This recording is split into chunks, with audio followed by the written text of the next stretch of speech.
4 passagens a partir da 61 e vou sugerir, se vocês quiserem, sentirem vontade, eu vou deixar o chat bem aberto aqui, porque como são ditos, né, não é um texto corrido, que nem o livro da Pagas, dá para a gente comentar aí quem quiser contribuir com algum comentário, algum acréscimo, a gente vai um por um, assim, eu acho que fica mais gostoso, se quiserem, né, quem quiser. Então, eu vou abrir o PowerPoint agora e a gente volta para os ditos de Jesus no Evangelho de Tomé, né? Lembrando, para quem não estava acompanhando as anteriores, que lá no YouTube tem a playlist do Evangelho de Tomé, são 17 vídeos já. Tem uma introdução ao personagem, ao discípulo Tomé, que tem relações com a Índia, né? Há quem pense que ele veio da Índia, que é um príncipe que veio da Índia e já tinha um grau avançado de caminhar espiritual, de iniciação, e por isso ele é chamado de o gêmeo de Jesus, né? No Evangelho de Tomé, Judas Tomé o Dídimo, e são palavras gregas e aramaicas que todas significam gêmeo, né?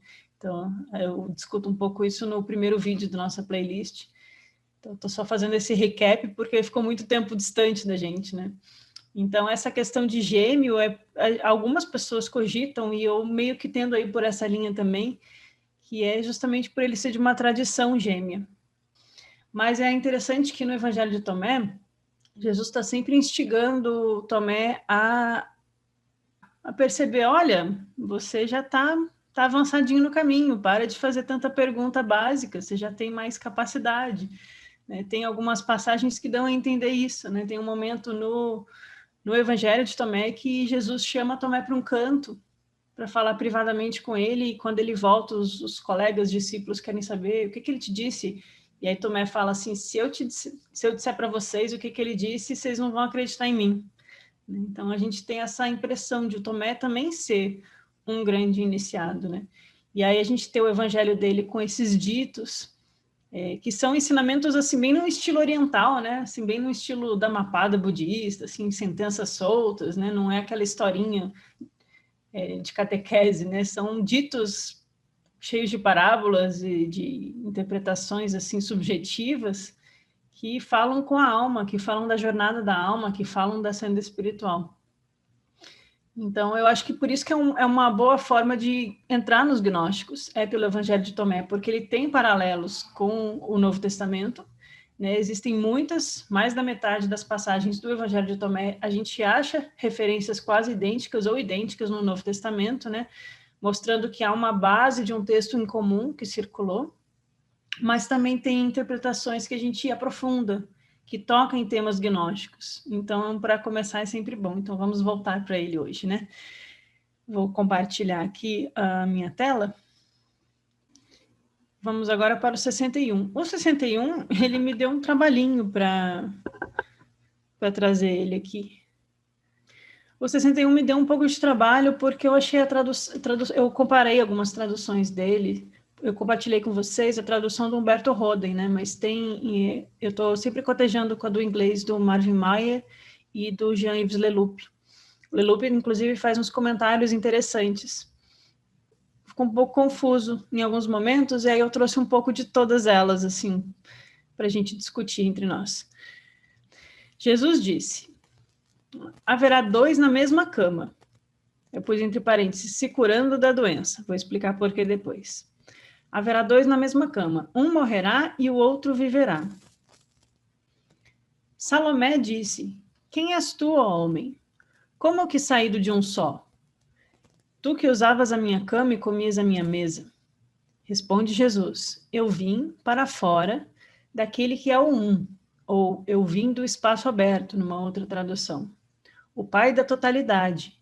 Isso me foi dado por meu Pai. Disse Salomé: eu sou discípula tua. Jesus disse: quando o discípulo está aberto, será preenchido por luz. Mas quando é dividido, ele será repleto de treva. Por que eu coloquei essas traduções aqui entre parênteses? No copta, que é o que está aqui embaixo, aqui está em copta em inglês, né? E a gente vê que, eu sempre reforço isso, que não é um texto corrido, que nem a gente tem em inglês ou em português, assim, com pontuação. São palavras sem pontuação, tudo em letra maiúscula. É difícil de traduzir um texto antigo, né? Então, aqui diz assim, haverá 2 que estarão sendo aliviados da doença. Essa palavra copta aqui, eu pesquisei no dicionário copta, e quer dizer justamente isso, é estar descansando para se curar de uma doença, né? E esses dois estão numa cama, e um viverá e o outro morrerá. E aí aparece a presença de Salomé no diálogo. Então a gente vê aí uma passagem do Evangelho de Tomé que inclui a Salomé. Lembrando, quem é Salomé? Salomé é uma das filhas de José. Isso está na Bíblia, se a gente dá uma investigada, né? Jesus nasce na casa de José, o carpinteiro, entre aspas, e ele já tem alguns filhos, né? Dentre esses filhos, Tiago Maior, Salomé, Tiago Justo também, né? Tiago Justo, Salomé, José de Arimateia. E Salomé, no livro que conta sobre o nascimento de Maria, não, de Jesus, que é um apócrifo, que eu trabalhei com ele lá num dos primeiros vídeos, esqueci o nome, o Evangelho da Infância, alguma coisa assim. É um apócrifo cristão. Nesse é dito que Salomé acompanha o nascimento de Jesus. Ela acompanha o parto de Maria, quando eles estão naquela fuga. Então, Salomé, a gente parece assim que ela é adolescente quando Jesus nasce. E ela se torna discípula dele, né? Assim como Tiago, assim como Arimateia, assim como outros se tornam discípulos. Mas ela é mais velha que Jesus. Ela é tipo uma irmã mais velha, adolescente, que começa a aprender com ele quando ele é adulto. Ela aparece bastante também no Pisci Sophia, fazendo perguntas. Então, ela claramente é uma discípula de Jesus, né? Quando a igreja definiu os 12 apóstolos, né, eles excluíram essas outras personagens. E é interessante que esse diálogo é com ela. Então, ela comenta, tu que usa a minha cama e come a minha mesa. Por quê? Porque ela é irmã dele. Ele provavelmente está se refugiando na casa da irmã, né? Normal. Então, por que ele está comendo na mesa dela, vivendo na mesma casa que ela, né? Por algum momento ali, a gente pode cogitar a existência de Jesus vivendo com sua irmã mais velha, Salomé, que o viu nascer, né? Bonito isso, eu achei. Mas, ao mesmo tempo, ela está ali para aprender com ele. E aí, aqui ele traz alguns elementos. Primeiro, esses dois que estão na cama. Não me parece uma referência à câmara nupcial, não me parece uma referência ao sentido do matrimônio, me parece a ideia de que há algo simbólico de que há dois ali em repouso, né, se curando de uma doença. Qual é a doença? É a doença da existência, a doença da ignorância, né? E a gente encontra em várias passagens essa ideia dos dois que precisam se tornar um, em dois sentidos. Primeiro, no sentido de a alma se unir ao espírito, né, Sofia se unir a Cristo, e aí é o sentido da câmara nupcial, é a integração da alma com seu aspecto crístico e o despertar para a visão de sabedoria. Então, o dois que se torna um, o abandono da dualidade que nos faz enxergar o mundo com ignorância e retornar àquela unidade que nos dá a verdade tal qual ela é. Mas também existe outra dicotomia nesses textos gnósticos, inclusive na Bíblia, né? Que é o tal do servir a dois reis.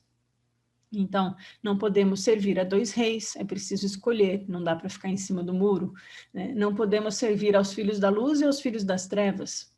No mito gnóstico, vai ter também dois que estão sempre em luta entre si. E aí, nessa referência aqui da passagem da Logia 61, um vai viver e o outro vai morrer. Então, eu acho que nesse sentido aqui não está falando da união de opostos, não está falando do retorno à unidade, mas está falando dessa guerra que acontece na nossa alma, né? Desse embate espiritual em que um deve morrer para que o outro possa ser vitorioso na jornada espiritual. E isso é um símbolo que a gente vai encontrar nas tradições, como, por exemplo, no mitraísmo, quando o Mitra tem que vencer o touro, né? Tem aquela imagem de Mitra enfiando uma faca no pescoço do touro, que é vencer a nossa natureza animal. Nos gnósticos, existem referências muito claras à existência de um espírito da verdade e um espírito da falsidade, à semelhança dos essênios, né? Os essênios vão falar do espírito da falsidade e da iniquidade e do espírito da verdade e da justiça, né? O mestre da retidão, o mestre da justiça e o mestre da iniquidade, que representa o trabalho daqueles filhos das trevas, né, entre aspas, que são aquelas pessoas que trabalham pela sombra, pela destruição do caminho espiritual, por atrapalhar o caminho espiritual, pela perseguição de quem busca a luz. Então, a gente encontra essa linguagem de filhos da luz e filhos das trevas nos essênios, e de espírito da verdade e espírito da falsidade. Nos textos gnósticos, a gente tem a menção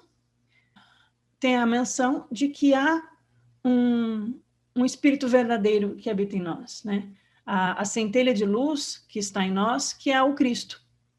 E esse Cristo que nos leva a retornar à casa do Pai, esse Cristo que é o Salvador que nos faz chegar de volta ao pleroma. Quando a nossa alma consegue escutar esse chamado do Cristo interior, a gente consegue retornar ao reino dos céus, nesse sentido. Então, há uma centelha de luz em nós. Existe a alma e existe o espírito.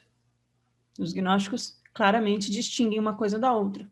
Né? Numa linguagem teosófica, a gente fala de Buddhi Manas e de Atma Buddhi. São instâncias diferentes de sutilização espiritual. E nos mitos gnósticos, esse Cristo é a luz que vem ao mundo, que nem lá no prólogo do Evangelho de João. Ele é a vida, ele é Theos, ele está com Theos, mas ele é a luz que vem ao mundo e nos dá a verdadeira vida e nos preenche da vitalidade luminosa, da vida que desperta para aquilo que é eterno, que nos liberta do que é transitório. Então há essa ideia da luz em nós, da centelha divina em nós. Isso é um desses que estão na cama, procurando se curar da enfermidade. O outro é justamente a cópia desse, criada no mito gnóstico pelo Demiurgo. Então, em alguns dos textos, o Yaldabaoth vai ser dito que ele cria um falso espírito. Ele copia o espírito verdadeiro em nós e cria um falso espírito.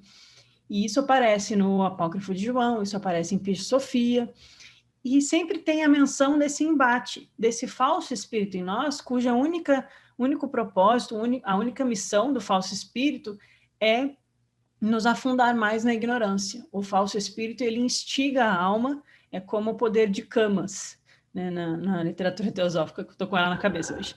É o poder da ignorância, de avidya, é os kleshas, na tradição oriental. É aquela força que te agrega e te empurra cada vez mais fundo na matéria, que mistura cada vez mais a luz com as trevas.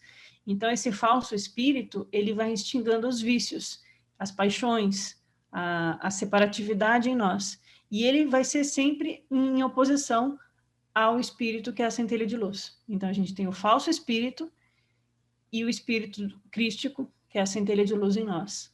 E esses dois estão no mesmo repouso.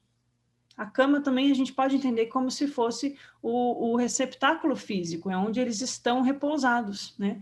E eles estão doentes, porque eles estão misturados ali, e um precisa sair vitorioso. Então, aqui é esse embate do nosso lado animal, nosso lado cheio de vícios, que está em sofrimento, está em trevas, e representa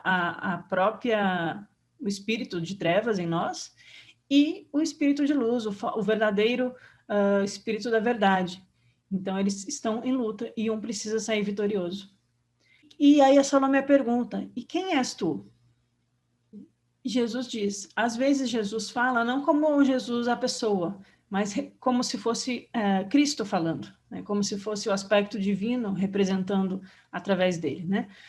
Então ele fala, eu vim para fora. Em inglês está outward, eu vim em direção para fora, porque aquilo que está com volta-se para baixo e vem ao mundo, a luz que vem ao mundo, como o Prometeu que rouba o fogo e a sabedoria dos deuses e traz ao mundo.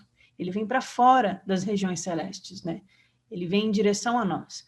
Então, eu vim daquele que é o E aí ele tem uma outra tradução aqui da palavra cópita, porque realmente ficou muito difícil para o tradutor, que a gente pode entender tanto que é um movimento de externalização da luz, do divino que se manifesta em nós, como também é o sentido de algo que vem desse espaço aberto.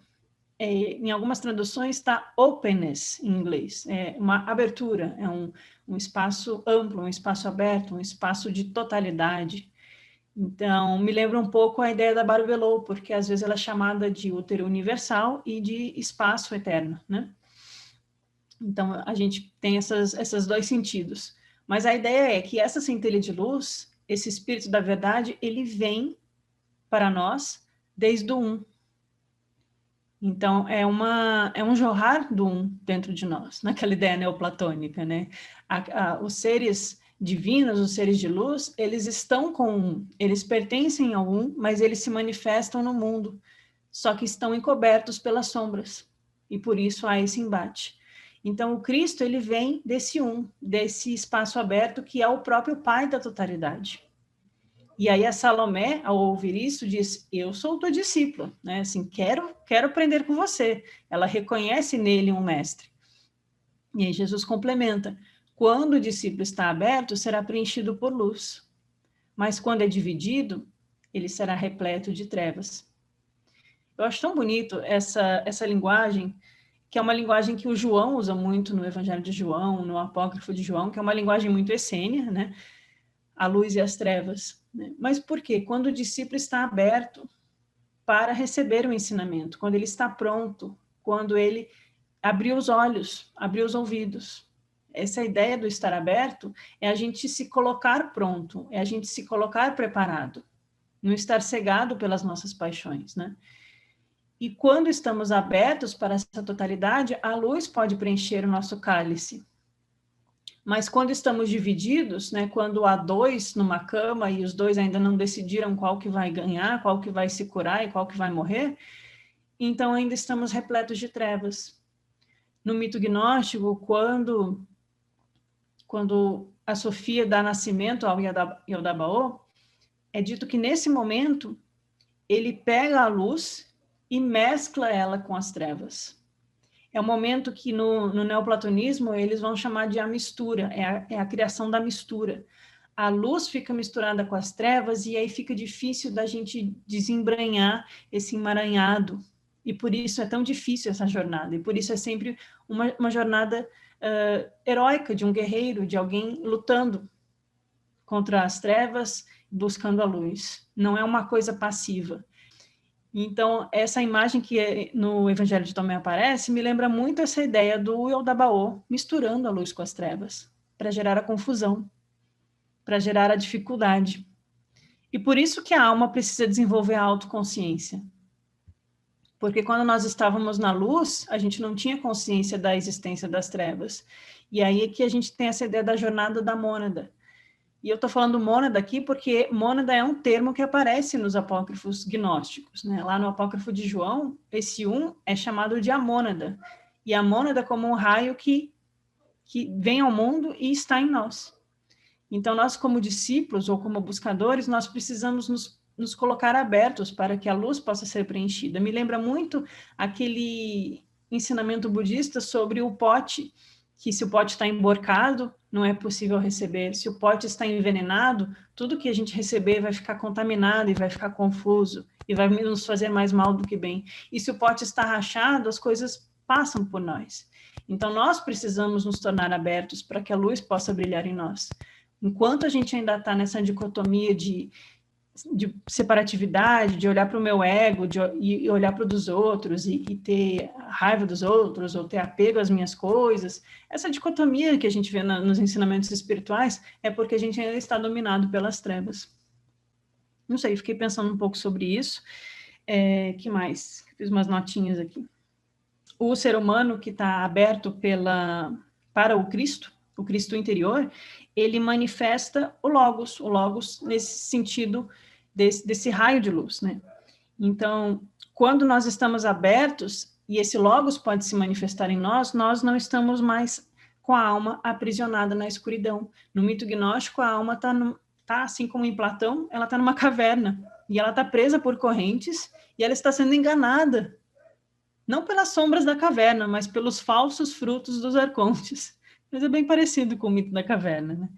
Então, a ideia dessa alma que está presa na escuridão, no fundo de uma caverna, numa masmorra, e ela clama pelo Cristo. E quando ela clama pelo Cristo, é que é possível a luz preencher essa escuridão e dissipar as trevas. E aí a gente precisa aprender nessa jornada a desatar os nós dos nossos próprios condicionamentos, das nossas próprias personalidades, né? De tudo aquilo que a gente cultiva na nossa mente, no nosso coração. São condicionamentos que faz a gente continuar errando na vida, caindo sempre na influência do espírito da falsidade, do falso espírito, que nos incita a ações errôneas, que faz a gente plantar coisas negativas e colher coisas negativas. E aí a dificuldade é justamente desfazer esse nó, para permitir que a luz brilhe. Eu trouxe aqui uma nota com uma passagem do Novo Testamento, porque, como eu disse antes, mais da metade do Evangelho de Tomé tem referências no Novo Testamento, e aí no livro do Jean-Yves Leloup, ele coloca a referência que a gente encontra na Bíblia canônica, parecido com esse trecho do Evangelho de Tomé. Então eu vou só ler para vocês verem que realmente está falando de coisas bem parecidas, e usa exemplos iguais, né? Então lá em Lucas está assim: qualquer que procurar salvar a sua vida, perdê-la-á, e qualquer um que a perder, salvá-la-á. Acho que até já tem uma passagem no Evangelho de Tomé anterior, que a gente já passou, que diz exatamente isso. Mas vamos continuar. Digo-vos que naquela noite estarão 2 numa cama. Um será tomado e outro será deixado. Aqui os 2 reis, né? Um precisa ser escolhido. Você não pode servir ao bem e às trevas ao mesmo tempo, né? 2 estarão juntas, agora é no feminino, moendo, né? Trabalhando. Uma será tomada e a outra será deixada. Aqui pode ser uma referência, estou conjecturando, pode ser uma referência à ideia da Sofia caída, porque a Sofia ela é descrita como a alma prostituída, a alma que é violentada pelas forças inferiores da matéria, mas que em algum momento essa alma se liberta dessas forças e se torna a própria sabedoria. Então a Sofia prostituída, a Sofia matéria cega, a alma dominada, ela precisa ser deixada para que a outra possa ser elevada. São sempre essas escolhas, né? 2 estarão no campo, um será tomado e o outro será deixado. No mito da pérola, né? A gente precisa vir ao mundo, aprender os costumes desse mundo, mas há um momento essencial em que a gente precisa deixar as vestes desse mundo. A gente precisa abandonar os hábitos e as comidas e os apegos deste mundo para a gente poder retornar ao palácio celestial e receber a nossa veste de glória. Então, é sempre essa escolha de saber a quem a gente serve. Tem lá, serve a Deus ou a Mamon, tem na Bíblia, né? Não acumulei tesouros na terra, mas busquei os tesouros dos céus. Jesus trabalha muito com essa linguagem, né? E aí, terminando, respondendo, disseram-lhe os discípulos: onde, Senhor? E ele lhes disse: onde estiver o corpo, aí se ajuntarão as águias. Eu fiquei assim, o que está falando, né? Porque aparece essa imagem da águia no Apócrifo de João como um símbolo para o Cristo. Só que a águia por sobre a árvore da vida, ou a árvore do conhecimento. E Jesus está falando aqui, né? Tem 2 numa cama, 2 trabalhando, 2 num campo, e é sempre a escolha entre um que vence e um que perde, um que tem que ser abandonado, desapegado, renunciado, deixado, e outro que é elevado, que é tomado para nós, né? Ele é manifesto em nós. E aí eles perguntam, mas onde é isso? É claro que ele não está falando disso literalmente, né? Onde que é? Ele fala, onde estiver o corpo, ali se ajuntarão as águias.